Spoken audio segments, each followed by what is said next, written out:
तो आज हम चैप्टर नंबर 2 का, जिसका नाम है ट्रिग्नोमेट्रिक या ट्रिग्नोमेट्री 1, उसका जो लास्ट एक्सरसाइज है, एक्सरसाइज 2.2, इसके बारे में डिस्कस करने वाले हैं। तो उसके लिए जो थ्योरी है वो थ्योरी एक्चुअली हमारे पिछले वीडियो में हो चुकी है, तो इसलिए मैं उसके एग्जांपल्स आपको सॉल्व करके दिखाने वाला हूँ। देखो, फर्स्ट है question number 1, if 2 sin a equal to 1 equal to √2 cos b and pi by 2 less than a less than pi, 3 pi by 2 less than b less than 2 pi. Find the value of tan a plus tan b divided by cos a minus cos b. देखो, सबसे पहले तो आपको example बहुत अच्छी तरह से समझ में आना चाहिए। इस तरीके के सम हमने ऑलरेडी फर्स्ट 2.1 के एक्सरसाइज में सॉल्व किए हैं। सिर्फ उसमें सिंगल एंगल के बारे में दिया था, यहाँ पे आपको 2 एंगल के बारे में दिया है, इतना ही फर्क है। देखो, तो first thing is given 2 sin a equal to 1। मैं सिर्फ एंगल a के बारे में पहले डिस्कस कर रहा हूँ। तो इसका मतलब होता है साइन a की वैल्यू है हाफ, साइन a की वैल्यू है half. Now we know that, but अब साइन में हाफ वैल्यू किसकी होती है? बट जो एंगल a वो 30 की वैल्यू, साइन 30 की वैल्यू हाफ होती है, और यहाँ पे आपको गिवन है कि एंगल जो a है वो π/2 और पाई के बीच में है। तो दैट मीन्स जो एंगल a वो π/2 और पाई के बीच में, मतलब सेकंड क्वाड्रेंट में है। ठीक है, हमको पता है कि साइन 30 हाफ होता है, लेकिन a की वैल्यू 30 तो नहीं है, क्योंकि सेकंड क्वाड्रेंट में 30 डिग्री एंगल आता ही नहीं है। सेकंड क्वाड्रेंट में एंगल आते, अगर आपको याद है तो फर्स्ट क्वाड्रेंट में 0 to π/2 के एंगल आते हैं, सेकंड क्वाड्रेंट में π/2 to पाई के एंगल आते हैं, थर्ड क्वाड्रेंट में पाई टू 3 π/2 और फोर्थ में 3 π/2 to 2 पाई, इसके अंदर के एंगल आते हैं। तो एंगल ए कहाँ पे है? सेकंड क्वाड्रेंट में। तो इसको सॉल्व करने के मैंने 2 मेथड आपको ऑलरेडी सिखाया है। तो हम क्या करते हैं, I take a triangle ABC, उसमें जो एंगल ए मैंने एक्यूट एंगल लिया है, और मैं इस ट्रायंगल में लेट इन ट्रायंगल ABC में एंगल B 90 है, और साइन ए की वैल्यू मुझे हाफ चाहिए। तो साइन फंक्शन होता है अपोजिट साइड अपॉन हाइपोटेन्यूज।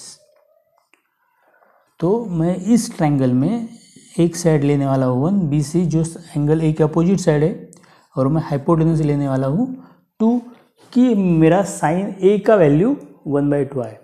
अगर मैंने यहाँ पे पाइथागोरस का थ्योरम यूज़ किया, by using Pythagoras theorem we get AB equal to, क्योंकि मुझे पता है AB स्क्वायर इक्वल टू क्या आता है पाइथागोरस के थ्योरम के हिसाब से, AC square minus BC square, जो सबको पता है।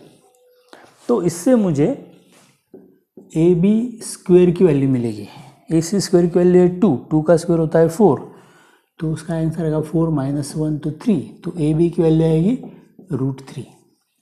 तो AB की वैल्यू मैंने पाइथागोरस से निकाली, तो आ गई √3। दिस वैल्यू डन बाय मी। तो ये वैल्यू मैंने निकाली, दिस 2 वैल्यूज आर गिवन। तो इससे मुझे इस एग्जांपल में जो ज़रूरी है वो tan A और cos A दोनों की वैल्यू मिल सकती है। लेकिन एंगल A सेकंड क्वाड्रेंट में है, तो सेकंड क्वाड्रेंट में सब sine functions and cosines function हमेशा पॉजिटिव होते हैं। The remaining functions other than sine and cosine are negative. तो यहाँ पे अगर मैंने cos A की वैल्यू निकाली फ्रॉम दिस ट्रायंगल, तो I get cos A equal to √3/2। लेकिन सेकंड क्वाड्रेंट में एंगल हमेशा कॉस का एंगल हमेशा निगेटिव होता है, तो मैं उसको लिखूंगा -√3/2।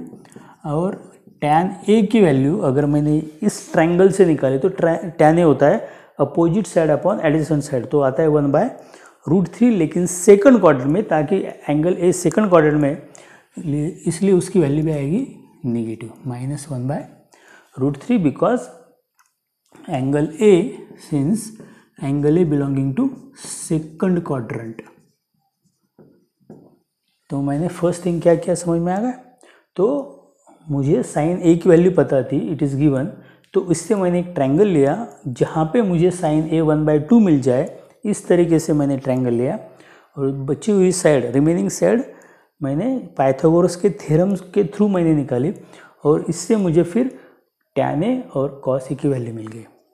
लेकिन एंगल ए सेकंड क्वाड्रेंट में है, इसलिए दोनों वैल्यू क्या आ गई, नेगेटिव आ गई।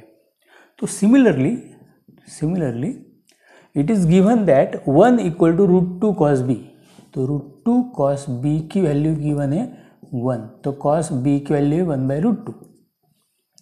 तो यहाँ पे जो cos b की वैल्यू 1/√2 है, तो cos 45 1/√2 होता है, लेकिन b जो एंगल है वो है 3π/2 और 2π के बीच में, बट 3π/2 b < 2π, और 3π/2 और 2π इन दोनों के बीच में क्वाड्रेंट आता है फोर्थ, तो angle b belonging to fourth quadrant.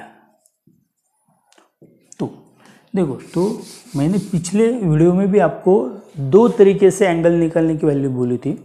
तो this is the first way, I use triangle for that. और दूसरा वे ऐसा है कि आपको cos b की वैल्यू पता है 1/√2, तो आप tan b और cos b की वैल्यू इसी से मिल सकती है आपको। लेकिन यहाँ पे cos b की वैल्यू ऑलरेडी पता है आपको, तो आपको सिर्फ tan b की वैल्यू निकालनी है cos b के थ्रू। तो इसके लिए बहुत सारे तरीके हो सकते हैं।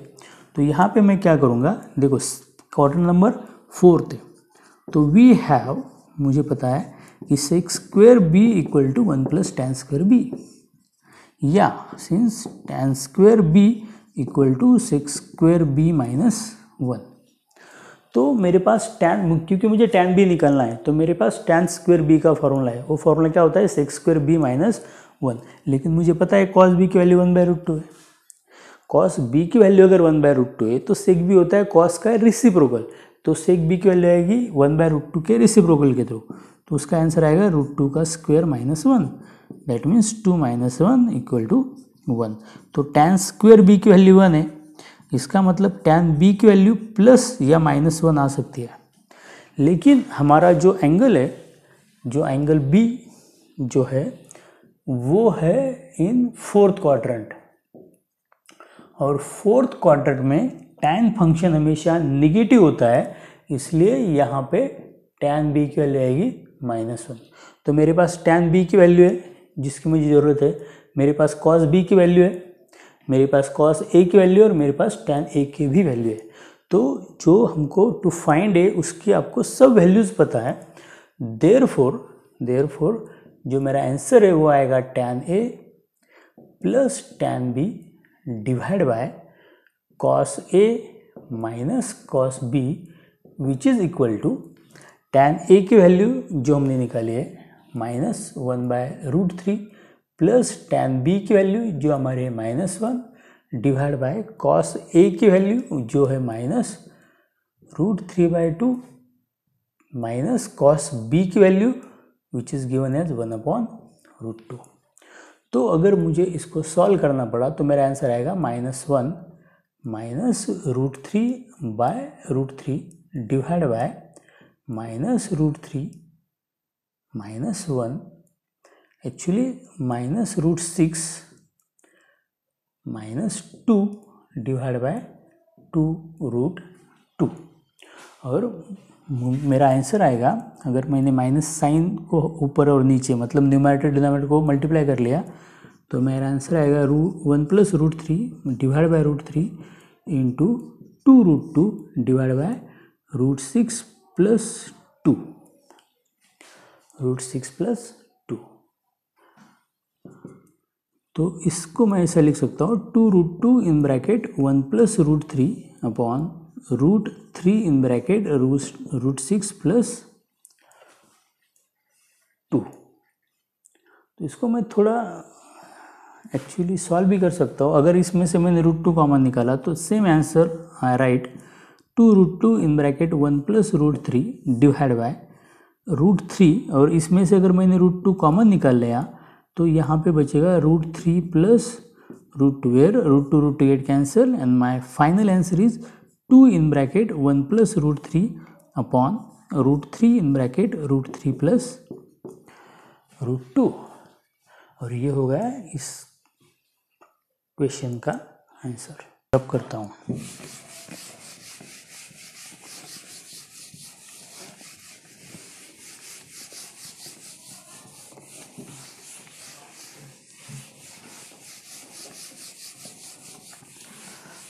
तो देखो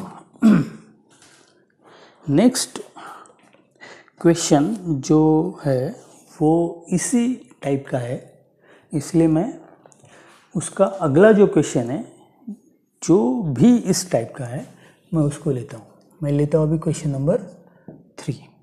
क्वेश्चन है if tan theta equal to half evaluate 2 sin theta plus 3 cos theta divide by 4 cos theta plus 3 sin theta. देखो गिवन है tan theta equal to half, और यहाँ पे कोई भी क्वाड्रेंट मेंशन नहीं किया है। थीटा किस क्वाड्रेंट में it is not given in the example. तो यहाँ पे मुझे tan थीटा गिवन है और मुझे इस फंक्शन की वैल्यू निकालनी है। यहाँ पे कुछ दिया नहीं कि थीटा किस क्वाड्रेंट में, तो we take theta as an acute angle. तो गिवन है मेरे पास tan theta equal to half, तो मुझे tan थीटा को लेके sin थीटा और cos थीटा की वैल्यू मिला चाहिए। तो मेरे पास दो ऑप्शन है, मैं एक ट्राइंगल से भी साइन और cos की वैल्यू निकाल सकता हूँ या आइडेंटिटी यूज़ करके। अभी मैं यह आइडेंटिटी यहाँ पे यूज़ कर रहा हूँ। तो we know that sec square theta equal to होता है 1 plus tan square theta which is equal to 1 plus 1/4, क्योंकि tan थीटा है हाफ, उसका स्क्वायर किया मैंने तो मुझे मेरा आंसर आएगा √5/2। ये सेक स्क्वायर थीटा की वैल्यू है, तो मुझे यहाँ से सेक थीटा मिल जाएगा √5/4 का स्क्वायर रूट आता है 2। तो मेरे पास सेक थीटा की वैल्यू आ गई। अगर मेरे पास सेक थीटा की वैल्यू है तो मैं इससे cos थीटा की वैल्यू निकाल सकता हूँ। cos थीटा होता है सेक थीटा का रेसिप्रोकल, तो मुझे cos थीटा की वैल्यू मिल जाएगी 2/√5। This is the value of cos theta. तो मेरे पास अभी cos थीटा भी है, मेरे पास पहले से tan थीटा था, लेकिन मुझे ज़रूरत है sin थीटा और cos थीटा की। तो वी नो cos थीटा, तो मैं यहाँ से फिर sin थीटा की वैल्यू निकाल सकता हूँ बाय यूजिंग द आइडेंटिटी, क्योंकि sin थीटा होता है sin स्क्वायर थीटा होता है 1 minus cos square theta. This is the identity. तो अगर मैंने यहाँ पे वैल्यूज डाला तो 1 माइनस cos स्क्वायर थीटा, तो इसका स्क्वायर आता है 4/5। तो my answer is 1/5 for sin square theta. तो मुझे इससे फिर sin थीटा की वैल्यू मिल जाएगी 1/√5। तो मेरे पास sin थीटा की वैल्यू है, मेरे पास cos थीटा की वैल्यू है, और मुझे इसी दो वैल्यू की यहाँ पे ज़रूरत है। तो मैं यहाँ पे क्या करूँगा, सब वैल्यू डाल दूँगा। तो यहाँ पे 2 sin theta plus 3 cos theta divide by 4 cos theta plus 3 sin theta. तो अगर मैं यहाँ पे सब वैल्यू डालता हूँ तो 2 sin थीटा, तो sin थीटा की वैल्यू 1/√5 प्लस 3 cos थीटा, तो उसकी वैल्यू है 2/√5 डिवाइड बाय 4 cos थीटा, तो cos थीटा की वैल्यू है 2/√5 प्लस 3 sin थीटा, तो sin थीटा की वैल्यू 1/√5। तो अगर मैंने न्यूमरेटर और डिनोमिनेटर को √5 से मल्टीप्लाई किया होता तो मेरा आंसर आएगा यहाँ पे 2 + 6, तो 8 डिवाइड बाय, अगर मैं डिनोमिनेटर को √5 से मल्टीप्लाई कर रहा हूँ तो मेरा आंसर आएगा 8 + 3, तो होता है 11। तो मेरा इस फंक्शन का आंसर है 8/11। आपको समझ में आ रहा होगा कि आपको यहाँ पे आइडेंटिटीज याद होनी चाहिए ट्रिग्नोमेट्री की। अगर आइडेंटिटी याद नहीं है तो आपको शायद प्रॉब्लम आ सकता है। तो क्वेश्चन नंबर जो 4 है वो है eliminate theta from the following. तो आपको करना क्या है, आपको जो इक्वेशंस दिए हैं उस इक्वेशन से थीटा को गायब कर देना है, कैंसिल कर देना है, और उसके लिए भी आपको आइडेंटिटीज याद होना चाहिए। तो फर्स्ट एग्जांपल है x equal to 3 sec theta and y equal to 4 tan theta. देखो, तो मेरे पास x की वैल्यू है थीटा में, मेरे पास y की वैल्यू है थीटा में, और मुझे ऐसा इक्वेशन बनाना है जिसमें मुझे थीटा नहीं चाहिए, बराबर। तो अगर x की वैल्यू 3 सेक थीटा है तो मुझे यहाँ पे थीटा की वैल्यू मिल सकती है x/3। अगर y की वैल्यू है 4 tan थीटा तो मुझे यहाँ से tan थीटा की वैल्यू मिल सकती है y/4, बराबर। और अगर मेरी आइडेंटिटीज अच्छी है तो वी नो दैट, तो मुझे पता है कि sec square theta minus tan square theta equal to 1। अगर मैंने यहाँ सेक थीटा की वैल्यू सब्स्टिट्यूट किया तो सेक थीटा है x/3 और उसका स्क्वायर करेंगे तो आएगा x²/9, माइनस tan थीटा की वैल्यू y/4, उसका स्क्वायर करेंगे तो आएगा y²/16 which is equal to 1। तो मुझे ऐसा इक्वेशन मिल गया जहाँ पे सिर्फ x और y, जहाँ पे कहीं पे भी थीटा नहीं है। तो दिस इज रिक्वायर्ड इक्वेशन। तो मुझे जो चाहिए ये वो इक्वेशन है जहाँ पे थीटा नहीं है, मतलब यहाँ पे थीटा क्या हो गया है, एलिमिनेट हो गया है। तो इस तरीके के क्वेश्चन यहाँ पे दिए हैं। तो मैं और कुछ एग्जांपल लेता हूँ इसके। तो अगर मैं एग्जांपल लेता हूँ सेकंड वाला, x equal to 4 cos theta minus 5 sin theta, और y की वैल्यू है 4 sin theta plus 5 cos theta. तो मुझे यहाँ पे थीटा एलिमिनेट करना है, बराबर। लेकिन यहाँ पे इस तरीके के हम मेथड यूज़ नहीं कर सकते क्योंकि हमारे पास सिर्फ cos थीटा की वैल्यू या सिर्फ sin थीटा की वैल्यू नहीं है। अगर वो होती तो मैं sin square theta plus cos square theta equal to 1 का फॉर्मूला यूज़ करके इसको सॉल्व कर देता। लेकिन यहाँ पे cos और sin में एक इक्वेशन है, नीचे वाला इक्वेशन भी sin cos में है, तो इन दो इक्वेशन को हम सॉल्व कर सकते हैं और उसको सॉल्व करके हम cos थीटा की और sin थीटा की वैल्यू ला सकते हैं। तो इसलिए मैं क्या करूँगा, जो पहला इक्वेशन है x equal to 4 cos theta minus 5 sin theta, इसको मैं इक्वेशन नंबर 1 बोलता हूँ।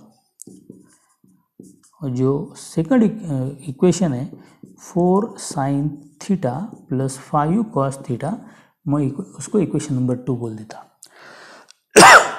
सॉरी। तो यहाँ पे अगर मुझे cos थीटा की वैल्यू निकालनी है तो यहाँ पे देखो 4 cos थीटा, यहाँ पे 5 cos थीटा है। तो मैं क्या करूँगा, इक्वेशन 1 को 5 से मल्टीप्लाई करूँगा और इक्वेशन 2 को 4 से। तो मुझे दोनों जगह पे 20 cos थीटा मिल जाएंगे। तो उसको मैं सब्ट्रैक्शन करके फिर इसका आंसर निकालता हूँ। तो मैं इक्वेशन 1 को 5 से मल्टीप्लाई कर रहा हूँ और इक्वेशन 2 को 4 से मल्टीप्लाई करूँगा और दोनों का करूँगा सब्ट्रैक्शन। तो देखो, इक्वेशन 1 को अगर 5 से मल्टीप्लाई करेंगे तो मुझे मिलेगा 5x equal to 20 cos theta minus 25 sin theta.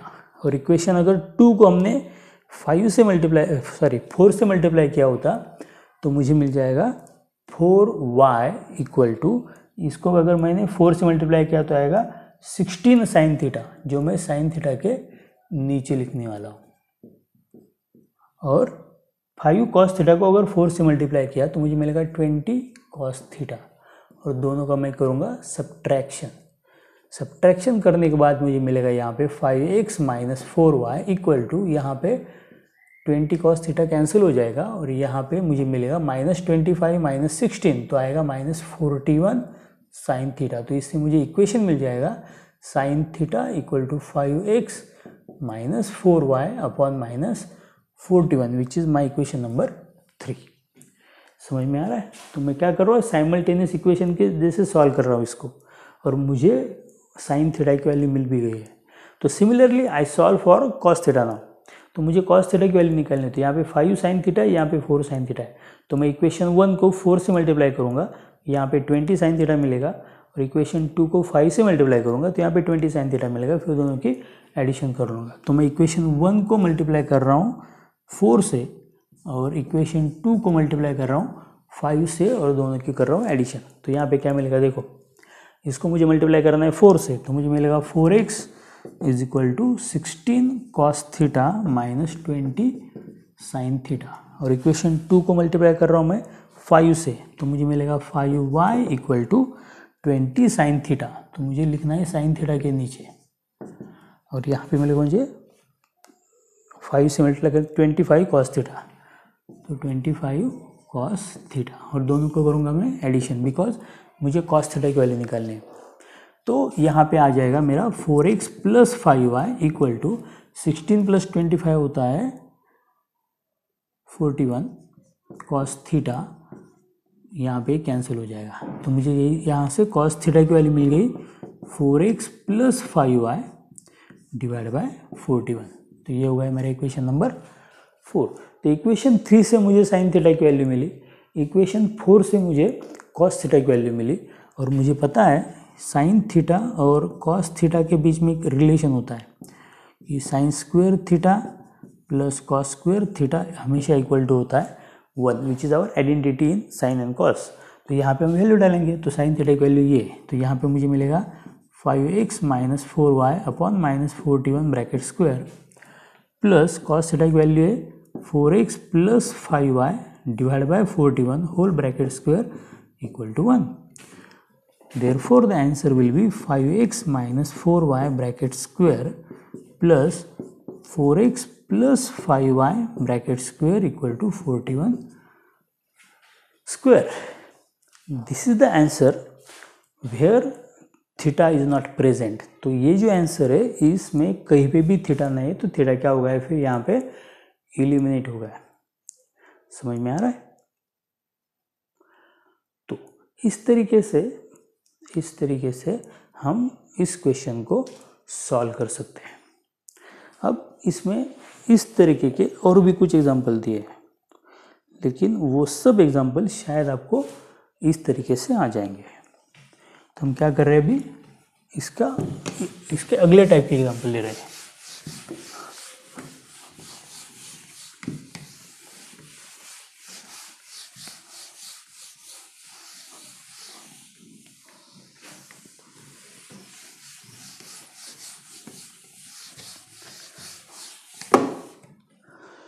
देखो यहाँ पे क्वेश्चन नंबर जो 5 है वो है question number 5।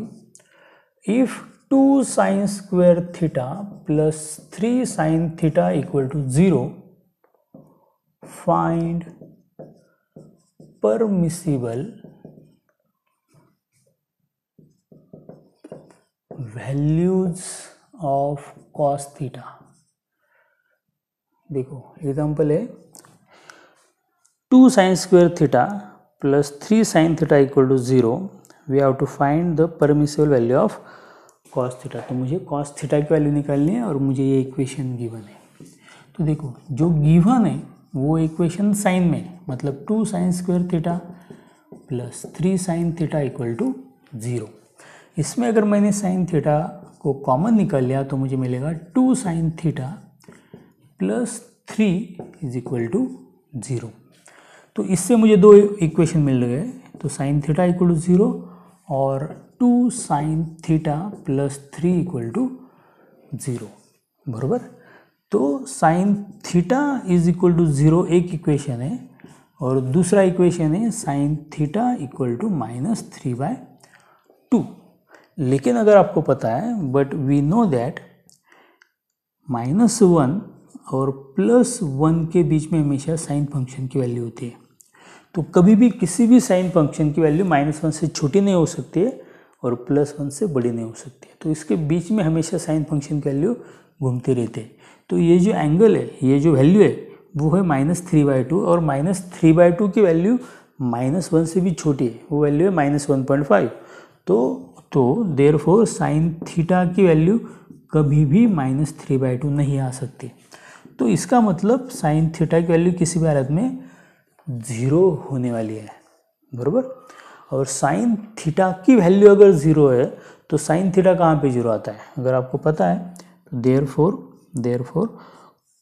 Therefore in when theta equal to in the coordinate system when theta equal to 0 pi 2 pi 3 pi जब होता है तो हर बार साइन की वैल्यू क्या आती है 0 आती है। एक्स एक्सिस पे हमेशा साइन फंक्शन की वैल्यू 0 होती है, लेकिन हमको पूछा है find the permissible value of cos theta, और इसी एंगल के लिए कॉस थीटा की वैल्यू होती है +1 या -1, क्योंकि cos 0 होता है +1 तो cos पाई होता है -1, फिर cos 2 पाई होता है +1 तो cos 3 पाई होता -1। तो cos थीटा की परमिसिबल वैल्यू क्या आ गया मेरे पास प्लस और -1। तो नेक्स्ट क्वेश्चन है जो इसके अगला क्वेश्चन है क्वेश्चन नंबर 6, वो इसी तरीके का है। आपको सेम टाइप में एक इक्वेशन दिया है जो कॉस में है और आपको कॉस थीटा की ही वैल्यू वहाँ पे पूछी गई है, तो आप इसी तरीके से उसको सॉल्व कर सकते हो। सिमिलरली क्वेश्चन नंबर 7 भी आपको आ जाएगा। तो question number 7, question number 8, question number 9, question number 10, ये सब क्वेश्चन 5 से लेके 10 तक सब क्वेश्चन इसी टाइप के जो आपको आसानी से आ सकते हैं। फिर भी मैं और एक एग्जांपल इसमें से ले रहा हूँ जो है क्वेश्चन नंबर 10। देखो क्वेश्चन नंबर 10 ऐसा है, if cosec theta plus cot theta is equal to 5 evaluate sec theta. तो मुझे सेक थीटा की वैल्यू निकालनी है। It is given that cosec plus cot equal to 5। अगर आप इसको अच्छी तरह से देखेंगे तो देखो गिवन क्या है, cosec theta plus cot theta equal to 5। जैसे यहाँ पे मुझे एक इक्वेशन दिया था और कॉस की वैल्यू पूछी थी, सिमिलरली यहाँ पे भी एक इक्वेशन दिया है और मुझे सेक थीटा की वैल्यू निकालनी है। तो अगर मैं इस इक्वेशन को सॉल्व करता हूँ तो कोसेक का मतलब होता है 1/sin थीटा और कॉट का मतलब होता है cos theta upon sine theta equal to 5। तो दोनों टर्म का डिनोमिनेटर साइन थीटा आ रहा है, तो so I multiply both side by sine theta, तो मुझे मिलेगा 1 + cos theta is equal to 5 sine theta. तो मैं अभी अगर मैं दोनों साइड का स्क्वायर कर रहा हूँ, दोनों साइड का अगर मैं स्क्वायर कर रहा हूँ तो मुझे यहाँ पे पूरे कॉस में इक्वेशन मिलेगा और यहाँ पे जो भी आएगा वो साइन स्क्वायर के रूप में होगा और जिसको मैं आसानी से कॉस में कन्वर्ट कर सकता हूँ। अगर मुझे कॉस में इक्वेशन मिल गया तो उससे मुझे सेक थीटा निकालने में आसानी हो जाएगी। तो इसलिए मैं यहाँ पे स्क्वायर कर रहा हूँ दोनों साइड का। अगर यहाँ पे स्क्वायर करते हैं तो 1 + cos का स्क्वायर आता है 1 + 2 cos theta plus cos square theta, और जो राइट हैंड साइड है 5 साइन थीटा उसका स्क्वायर आता है 25 साइन स्क्वायर थीटा। तो अगर मैंने इस सब टर्म को राइट हैंड साइड को ट्रांसफर कर दिया तो मुझे मिलेगा 25 साइन स्क्वायर थीटा माइनस, मतलब मैं इसको अगर मैं ऐसा लिख रहा हूँ पहले, बाद में देखेंगे ट्रांसफ़र करना है कि नहीं करना है। तो मुझे अगर ये पूरा कॉस में कन्वर्ट करना है तो मैं यहाँ पे लिख सकता हूँ 25 साइन स्क्वायर के जगह पे 1 - cos स्क्वायर थीटा, और उसके बाद मैं सोचूंगा ट्रांसफ़र कहाँ पे करना है। तो 1 + 2 cos theta plus cos square theta equal to यहाँ पे मुझे मिल रहा है 25 - 25 cos स्क्वायर थीटा। अब मैं सबको इधर कन्वर्ट करने वाला हूँ लेफ्ट हैंड साइड में, क्योंकि यहाँ पे -25 cos स्क्वायर थीटा है। अगर उसको मैं इधर लेके आऊँगा तो ये -25 cos स्क्वायर थीटा इधर आके प्लस हो जाएगा और ये प्लस cos स्क्वायर थीटा, तो मुझे मिलेगा 26 cos square theta plus 2 cos theta as it is, और ये 1 है, मैं 25 को ट्रांसफ़र कर रहा हूँ तो -25 हो जाएगा, तो मेरा आंसर आएगा -24 = 0। तो यहाँ पे मुझे एक क्वाड्रेटिक इक्वेशन मिल रहा है cos थीटा में, बराबर। और इसको अगर मुझे सॉल्व करना है तो इसके फैक्टर्स जो ऑलरेडी यहाँ पे दिख रहे हैं वो है 26 और 24, क्योंकि ये मल्टीप्लिकेशन है और उसका सब्ट्रैक्शन आता है 2। तो अगर मैं इसको सॉल्व कर रहा हूँ तो मुझे मिलेगा 26 cos square theta plus 26 cos theta minus 24 cos theta, जो आंसर आएगा 2 cos theta minus 24 equal to 0। तो मुझे इससे फिर फैक्टर्स मिलेंगे। 26 कॉस थीटा अगर कॉमन निकाला तो कॉस थीटा प्लस 1, यहाँ पे माइनस 24 कॉमन निकाला तो cos theta plus 1 equal to 0। तो मेरे फैक्टर्स आएंगे फिर cos theta plus 1 in first bracket और 26 cos theta minus 24 in second bracket equal to 0। और इसको मुझे सॉल्व करना है। तो सॉल्व कैसे करेंगे? तो दो ब्रैकेट है यहाँ पे, तो एक आएगा cos theta plus 1 equal to 0 और सेकंड ब्रैकेट है 26 cos theta minus 24 equal to 0। तो मुझे कॉस थीटा की वैल्यू मिल गई -1 और यहाँ पे कॉस थीटा की वैल्यू मिल गई 24/26 दैट इज, तो यहाँ पे कॉस थीटा की वैल्यू आ गई 12/13 which is less than 1। 12/13 less than 1 होता है। तो दोनों वैल्यू अलाउड है। तो my question is find the value of sec theta. तो देयरफॉर मेरा आंसर आएगा सेक थीटा की वैल्यू, अगर कॉस थीटा की वैल्यू -1 होती है तो सेक थीटा की वैल्यू भी -1 होंगी, क्योंकि -1 का रेसिप्रोकल -1 ही होता है। और सेक थीटा की वैल्यू अगर यहाँ पे कॉस थीटा की वैल्यू 12/13 है तो सेक थीटा की वैल्यू आएगी 13/12। These are the value of sec theta. समझ में आ रहा है? तो अगर आपको कोई वैल्यूज़ पूछा है, यहाँ पे अगर कॉस थीटा की वैल्यू पूछा है तो मुझे ऑलरेडी साइन थीटा की वैल्यू मिल गई थी। इसको कॉस में कन्वर्ट करना थोड़ा मुश्किल था, इसलिए मैंने साइन थीटा की वैल्यू निकाली और साइन थीटा के वैल्यू से मैंने कॉस थीटा की वैल्यू बनाई। और इस क्वेश्चन में मुझे एक इक्वेशन था गिवन और मुझे उस इक्वेशन को लेके फिर सेक थीटा की वैल्यू निकालनी थी। तो मैंने इस इक्वेशन को सॉल्व किया। सॉल्व करने के बाद मैंने पूरा इक्वेशन कॉस में बना लिया, फिर उसके वैल्यूज़ निकाले, फिर उसको सॉल्व किया, फिर मुझे कॉस थीटा की वैल्यू मिली, फिर उसको रेसिप्रोकल करके मुझे सेक थीटा की वैल्यू मिल गई। तो इस तरीके के क्वेश्चन नंबर 5 से लेके क्वेश्चन नंबर 10 तक है, जिसको आप इजीली सॉल्व कर सकते हो इस टाइप से। तो उसके बाद जो क्वेश्चन है अब हम उसके बारे में बात करने वाले हैं। देखो एक्सरसाइज 2.2 ये थोड़ा सा बड़ा एक्सरसाइज है इस चैप्टर का, और यहाँ पे आगे फिर शो दैट कि जो ट्रिग्नोमेट्री के सम है वो भी आने वाले हैं। तो जो अगला क्वेश्चन है इसका, वो फिर हमने जो फर्स्ट एग्जांपल सॉल्व किए थे उसी टाइप का क्वेश्चन है, इसलिए उसको भी मैं निगलेक्ट करके क्वेश्चन नंबर 12 के पास जाता हूँ, जो आपको आसानी से आ जाएगी। जो हमने फर्स्ट क्वेश्चन सॉल्व किया था या थर्ड क्वेश्चन सॉल्व किया था उसी टाइप का क्वेश्चन फिर उन्होंने क्वेश्चन नंबर 11 में पूछा है, जो आपको इजीली आ जाएगा वैसे। तो क्वेश्चन नंबर 12 में क्वेश्चन है find the Cartesian coordinates. Question है find the Cartesian coordinates from, पहला है 3,90 डिग्री और दूसरा है 1,180 डिग्री।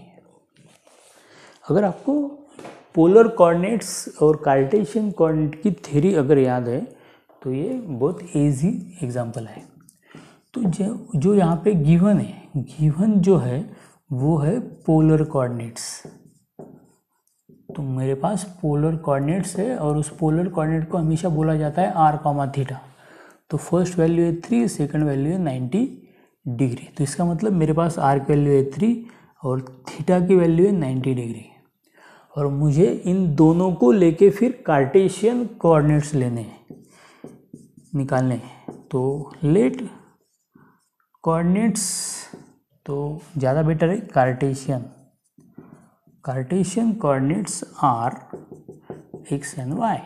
तो मान लिया कि वो कार्टेशियन कोऑर्डिनेट क्या है, एक्स वाई। तो मेरे पास फिर फॉर्मूला है जो आपको पता है, पिछले वीडियो में मैंने इसके बारे में डिस्कस किया है। तो जो कार्टेशियन कोऑर्डिनेट एक्स होता है उसकी वैल्यू होती है आर कॉस थीटा, और जो वाई कोऑर्डिनेट होता है उसकी वैल्यू होती है आर साइन थीटा, जो आपको 10th स्टैंडर्ड में भी था। तो सिर्फ यहाँ पे आपको वैल्यूज़ डालना है। तो मेरे पास x की वैल्यू आ जाएगी, r की वैल्यू है 3 और cos थीटा मतलब cos 90 डिग्री।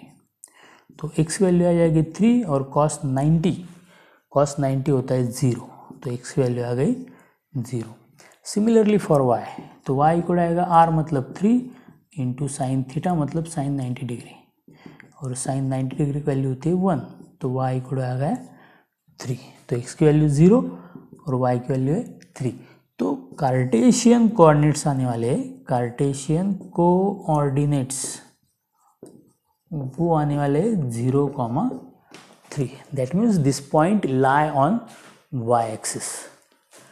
जो सेकंड एग्जांपल है, तो सेम पैटर्न हमको सॉल्व करना है, सिर्फ उसकी वैल्यूज अलग है। वैल्यू क्या है यहाँ पे 1 एंड 180 डिग्री। तो आपको शायद समझ में आ गया होगा कि इसके लिए जो मैंने थ्योरी सिखाई है फर्स्ट 2 वीडियोज़ में, वो आना बहुत ज़रूरी है। अगर आपको इसमें कोई डिफ़िकल्ट लग रहा है, आपको कुछ समझ में नहीं आ रहा है, तो उसका रीज़न सिर्फ इतना है कि आपकी थ्योरी जो है वो थोड़ी गड़बड़ है। तो आपको थोड़ी थ्योरी देखनी पड़ेगी, उसको बार बार देख के समझ लेना पड़ेगा। तो उसके बाद अगर ये करेंगे तो बहुत ईजी है। तो देखो यहाँ पे भी अगर हम कंपेयर करेंगे तो गिवन है मुझे आर थीटा, तो आर थीटा की वैल्यू है मेरे पास 180 डिग्री। लेट कार्टेशियन कोऑर्डिनेट्स, तो हम क्या करेंगे, कार्टेशियन कोऑर्डिनेट्स लेते हैं एक्स वाई, बराबर। तो वी नो दैट, हमको पता है कि x की वैल्यू होती है r cos थीटा। तो अगर यहाँ पे हम वैल्यू डालेंगे तो r की वैल्यू 1 और cos थीटा की वैल्यू 180 डिग्री, बराबर। तो ये आएगा cos पाई रेडियन, और cos पाई या cos 180 की डिग्री की वैल्यू होती है -1, अगर आपको याद है तो।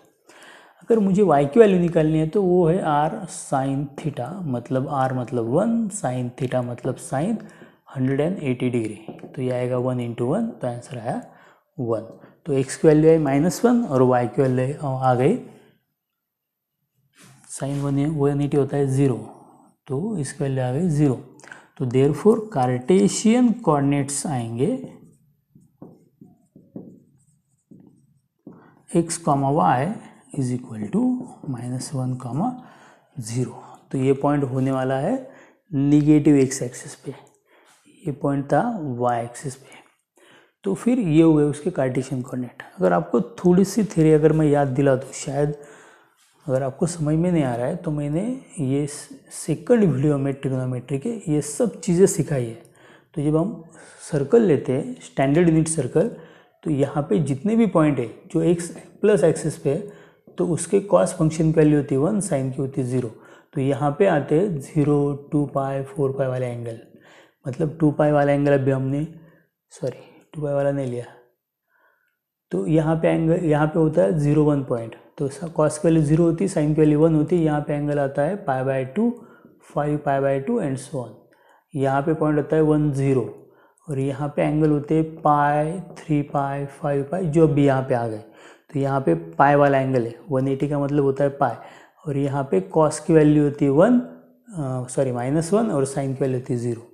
तो कॉस की वैल्यू होती है -1 और साइन की वैल्यू होती है 0, फिर उसको हमने यूज़ किया।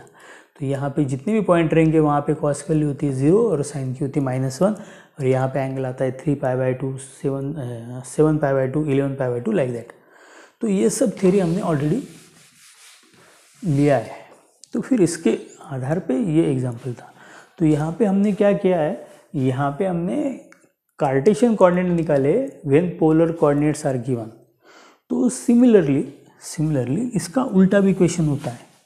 तो अगर मुझे पोलर कोऑर्डिनेट के बजाय कार्टेशियन कोऑर्डिनेट दिए और मुझे पोलर कोऑर्डिनेट निकालने हैं, तो फिर इसी तरीके से मैं काम कर सकता हूँ, जो है इसका अगला क्वेश्चन। तो जो अगला क्वेश्चन है, क्वेश्चन नंबर 13 मैं उसको बोलता हूँ, वो क्वेश्चन है find the polar coordinates, find polar coordinates.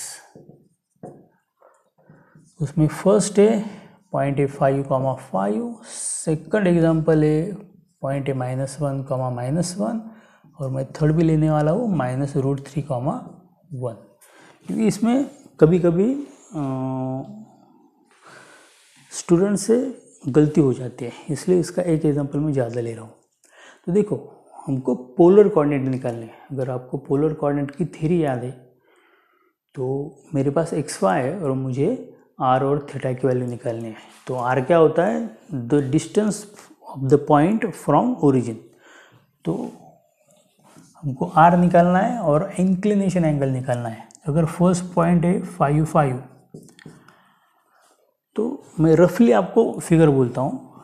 तो ये पॉइंट यहाँ पे आएगा ना 5 5, तो मुझे क्या करना है, ये जो पॉइंट है 5 5, तो इतना डिस्टेंस निकालना है। This distance is called r या मॉडुलस। और मुझे इस पॉइंट ने, मतलब अगर ये पॉइंट ओपी है तो ओपी ने x axis, positive x axis के साथ बना हुआ एंगल भी निकालना है। तो मुझे दो चीज़ें निकालनी है यहाँ पे। तो it is given equal to 5 5 इक्वल टू एक्स वाई, ये क्या है, गिवन है मेरे पास। तो this point to 5 5 belonging to first quadrant, ये कहाँ पे है, फर्स्ट क्वाड्रेंट। तो हमेशा फर्स्ट क्वाड्रेंट में जो भी एंगल होता है वो 0 और 90 के बीच में होता है, तो एंगल इज ऑलवेज पॉजिटिव, बराबर। तो अगर मुझे यहाँ पे पोलर कोऑर्डिनेट्स अगर निकालने हैं, पोलर कोऑर्डिनेट्स, तो वो होते हैं आर कॉमा थीटा। और आर की वैल्यू निकालते समय हमारे पास फॉर्मूला होता है r equal to root x square plus y square. फिर एक बार मैं बोल रहा हूँ, ये जो फॉर्मूलीज है वो हमने सब डिस्कस किए हैं पिछले वीडियोज़ में। तो आपको अगर वो पता है, वो याद है, तो ये बहुत जल्दी समझ में आएगा। तो शायद आपको गड़बड़ हो सकती है यहाँ पे। तो आर का फॉर्मूला होता है root x square plus y square. तो यहाँ पे क्या आएगा, एक्स की वैल्यू 5, वाई की वैल्यू भी 5, तो आएगा 25 प्लस 25, तो होता है रूट 50, मतलब होता है रूट 25 इंटू 2। तो मेरी आर की वैल्यू, और हमेशा डिस्टेंस पॉजिटिव होता है, तो मेरी आर की वैल्यू आ जाएगी 5√2। This is the value of r. Theta निकालते समय आपको बहुत खबरदारी लेनी है। When angle is very small, angle is acute angle, then we take theta equal to tan inverse y upon x। Angle होता है tan inverse y upon x, तो यहाँ पे वैल्यू आएगी tan इनवर्स, y की वैल्यू भी 5 है, x की वैल्यू भी 5 है, तो एंगल आएगा tan इनवर्स 1, और उसकी वैल्यूज आएगी थीटा इक्वल टू π/4, या उसको बोलते हैं हम डिग्रीज में 45 डिग्री। तो मेरे पास आर भी है और मेरे पास थीटा भी है। तो मेरा जो आंसर है फिर, तो पोलर कोऑर्डिनेट्स मेरे आ गए is equal to r theta is equal to, r की वैल्यू कितनी है 5√2 और थीटा की वैल्यू कितनी है 45 डिग्री। तो ये मेरा आंसर हो गया। देखो, अगर पॉइंट चेंज हो रहा है तो गड़बड़ क्या होती है, देखो अभी सेकंड पॉइंट -1, -1, तो हम अगर कम या गिवन लिखेंगे इसको, गिवन है मेरे पास -1, -1 which is equal to x, y। तो मेरे पास x की वैल्यू -1 है और y की वैल्यू भी मेरे पास -1 है, बराबर। तो x equal to -1, y equal to -1। जो पॉइंट है -1, this belonging to third quadrant, बराबर। तो -1 पर यहाँ पे हो सकता है ना, तो एंगल कहाँ पे हो, थर्ड क्वाड्रेंट में। तो अगर इस पॉइंट को मैं Q बोल रहा हूँ तो मुझे लेंथ OQ निकालनी है। लेंथ OQ का मतलब होता है R, और मुझे एंगल निकालना है OQ का x एक्सिस के साथ किया हुआ एंगल। तो वो एंगल थर्ड क्वाड्रेंट में है, that means angle is greater than 90। Angle obtuse है, वो ग्रेटर देन 180 पे। तो इसके लिए एक शॉर्टकट तरीका है सॉल्व करने का। तो ये method actually complex number chapter में भी यूज़ करते हैं हम। तो हम क्या करते हैं, अगर कोई भी पॉइंट फर्स्ट क्वाड्रेंट में, तो फर्स्ट क्वाड्रेंट में आर की वैल्यू कुछ भी आ जाए, थीटा की वैल्यू जो हम लेते हैं वो हमेशा, थीटा की वैल्यू हमेशा एक्यूट एंगल वाली रहती है। मतलब यहाँ पे सब पॉइंट पॉजिटिव होते हैं, तो एक्स वाई दोनों पॉजिटिव होता है, तो इसलिए थीटा की वैल्यू एज इट इज़ लेते हैं जो आती है, जैसे हमने यहाँ पे लिया है। लेकिन अगर कोई पॉइंट सेकंड क्वाड्रेंट में है, तो सेकंड क्वाड्रेंट में हम थीटा की वैल्यू जब लेते हैं ना, तो यहाँ पे वैल्यू हम लेते हैं by using x coordinate, x axis. तो यहाँ पे वैल्यू लेते हैं हम π - थीटा, क्योंकि पाई वाला एंगल होता है एक्स एक्सिस पे और यहाँ पे जो भी थीटा आएगा, इंक्लिनेशन एंगल आएगा, वो हम लेंगे पाई माइनस थीटा, लेकिन थीटा की वैल्यू हमेशा एक्यूट एंगल रहेगी। और जब थर्ड क्वार्टर में कोई पॉइंट आता है तो उसकी वैल्यू रहती है पाई प्लस थीटा। जब कोई एंगल फोर्थ क्वार्टर में आता है तो उसकी वैल्यू रहती है 2 पाई माइनस थीटा। मतलब एंगल हम हमेशा लेते हैं by using x coordinate, x axis. तो एक्स एक्सिस का एंगल लेने का मतलब होता है फंक्शन डजंट चेंज, जिसके बारे में हमने पिछली वीडियो में भी देखा है।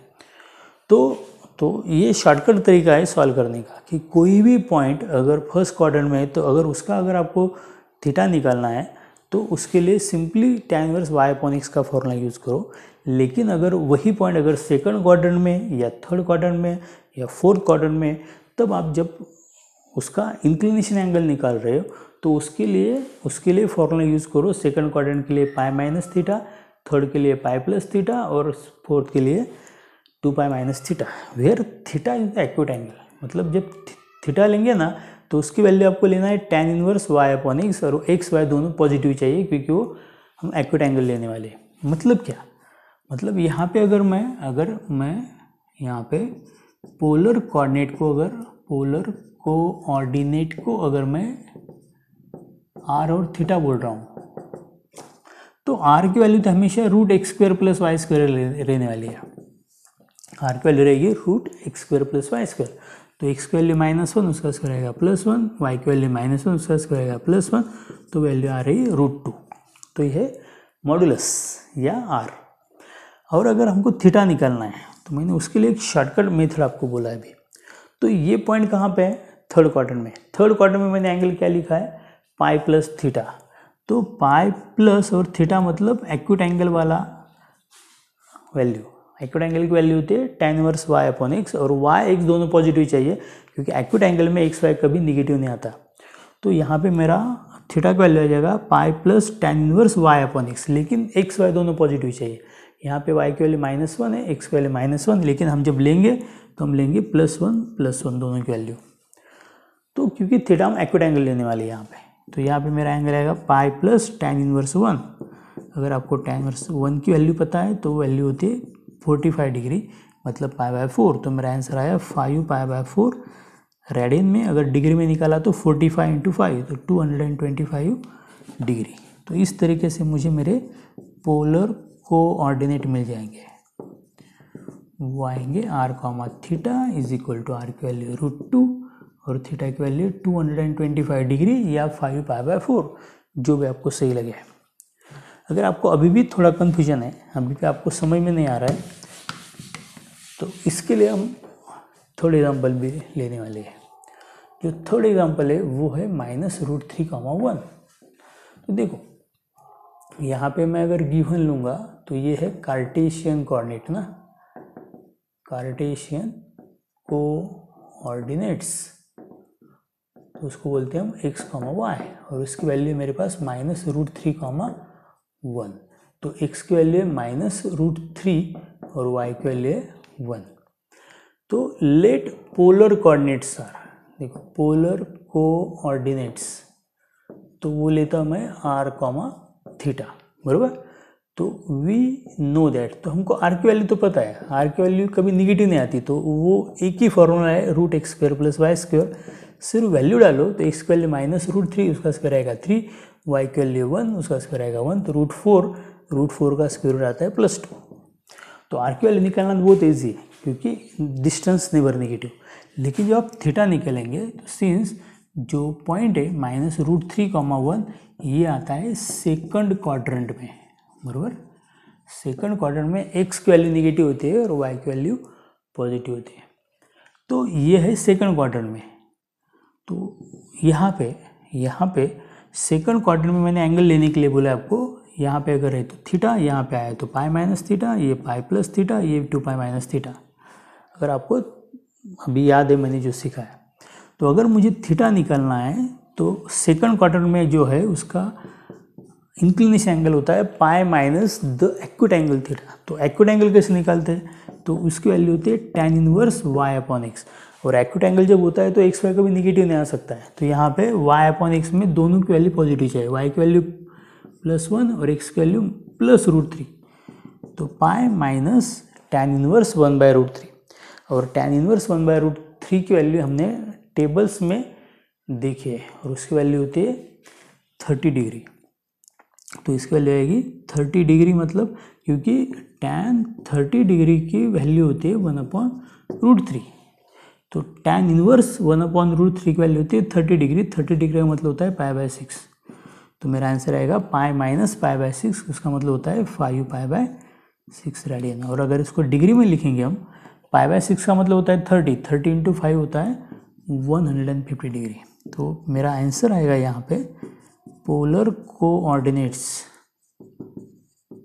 तो पोलर कोऑर्डिनेट आएंगे मेरे r, theta is equal to r की वैल्यू है 2 और इसकी वैल्यू है 150 डिग्री। तो इस तरीके से आप किसी भी पोलर कोऑर्डिनेट को कार्टेशियन में कन्वर्ट कर सकते हो और किसी भी कार्टेशियन कोऑर्डिनेट को पोलर कोऑर्डिनेट में कन्वर्ट कर सकते हो। तो यहाँ पे हमारे पहले 13 क्वेश्चन खत्म हुए। तो फिर हम क्या लेंगे, फिर उसके अगले क्वेश्चन लेते हैं हम। तो क्वेश्चन नंबर 14 में आपको अलग अलग वैल्यूज़ दिया है और उस अलग अलग एंगल्स दिए हैं, तो उसकी वैल्यूज़ आपको निकालनी है। जो भी हमने सेकंड वीडियो में फॉर्मूले देखे है उसका हमको यहाँ पे यूज़ करना है। तो क्वेश्चन नंबर 14 है, फाइंड द वैल्यू ऑफ, हमको क्या करना है, वैल्यूज़ निकालना है। तो फर्स्ट वैल्यू है साइन 19π/3। देखो एंगल 19π/3 एंगल मोर देन 90, तो ये एंगल तो बड़ा एंगल है। तो इसकी वैल्यू अगर हमको निकालनी है तो मैंने एक मेथड आपको सिखाया था। उसके बहुत सारे मेथड हो सकती है, लेकिन मैं आपको जितना इजी वे से समझा सकता हूँ उतना समझा रहा हूँ। तो इसको मैं क्या करूँगा, पहले इसको मैं लेस देन मतलब 2 पार्ट में स्प्लिट करूँगा। एक पार्ट रहेगा ऑब्ट्यूस एंगल और दूसरा पार्ट रहेगा एक्यूट एंगल। तो उसके लिए 2-3 मेथड होते हैं। आप रेडियन को सॉल्व करके भी उसको स्प्लिट कर सकते हो, लेकिन ताकि आपको मैंने डिग्री में सिखाया है इसलिए मैं उसको डिग्री में कन्वर्ट कर रहा हूँ। तो अगर मैंने इसको डिग्री में कन्वर्ट किया तो इसका आंसर आएगा, तो डिग्री में कन्वर्ट करने के लिए मुझे उसको 180/π से मल्टीप्लाई करना पड़ेगा। तो पाई गेट कैंसिल, तो मेरा एंगल आएगा साइन इन ब्रैकेट 19 × 60 डिग्री। तो ये आएगा साइन, इसका मल्टीप्लाई जो होगा वो 19 6 कितना होता है 60, कितना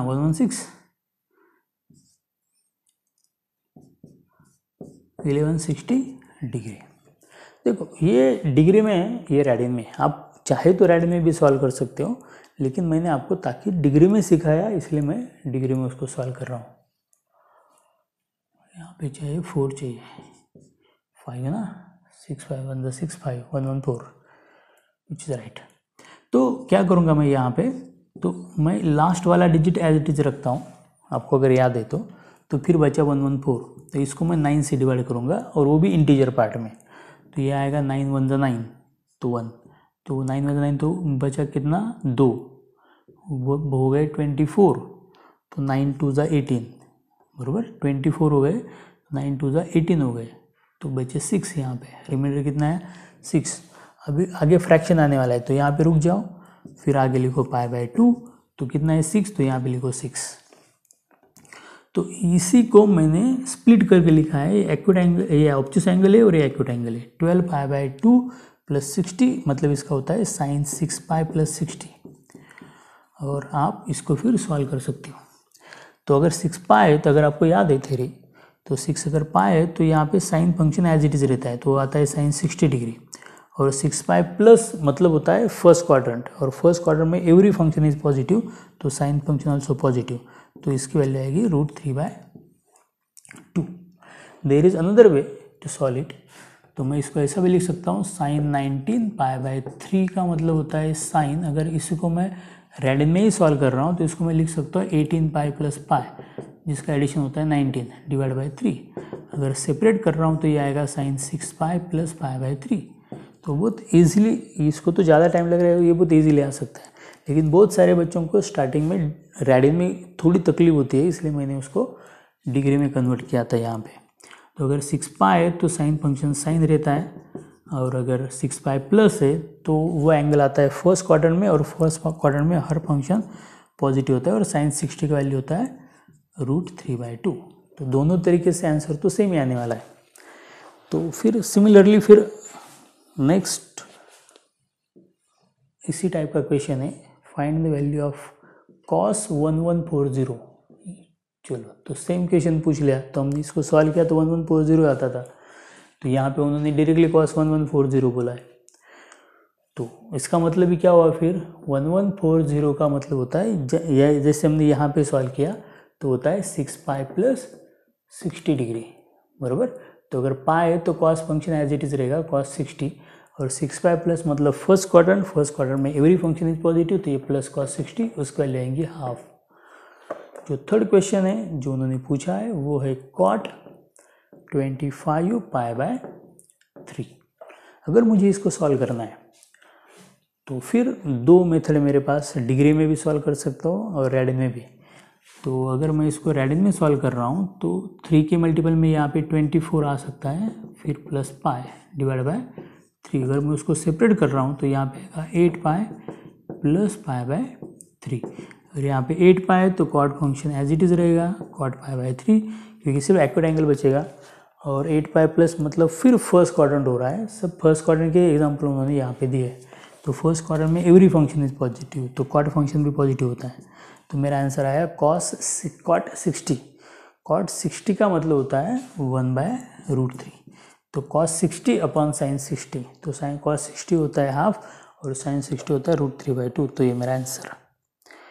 तो इसके आगे के जो सम है, इसके आगे के जो एग्जाम्पल है वो सब आइडेंटिटीज़ के ऊपर है, शो दैट के एग्जाम्पल है। तो मैंने यहाँ तक जो भी सम शो दैट के नहीं है उसको डिस्कस किया, ताकि अगर ये सम आपको आ गए तो फिर मैं अगले वीडियो में आपको सब शो दैट के सम जो है, जो आइडेंटिटी यूज करके हमको सॉल्व करने पड़ते, उस तरीके के सम हम लेने वाले हैं। और अगले सब टाइप में, अब अगले जितने भी क्वेश्चन यहाँ पे इस एक्सरसाइज में रिमेनिंग है, बचे हैं, तो वो सब के सब एग्जाम्पल फिर शो दैट के एग्जाम्पल है, जो एक लेक्चर में नहीं हो सकते। अब अगर यहाँ पे हमने किया तो उसको बहुत ज़्यादा टाइम लगने वाला है, और फिर वीडियो बहुत बड़ा हो जाएगा। तो इसलिए हम अगले वीडियो में सब शो दैट के सम लेंगे और उसके लिए डिस्कस करेंगे। I hope you understand everything I told you today. Bye.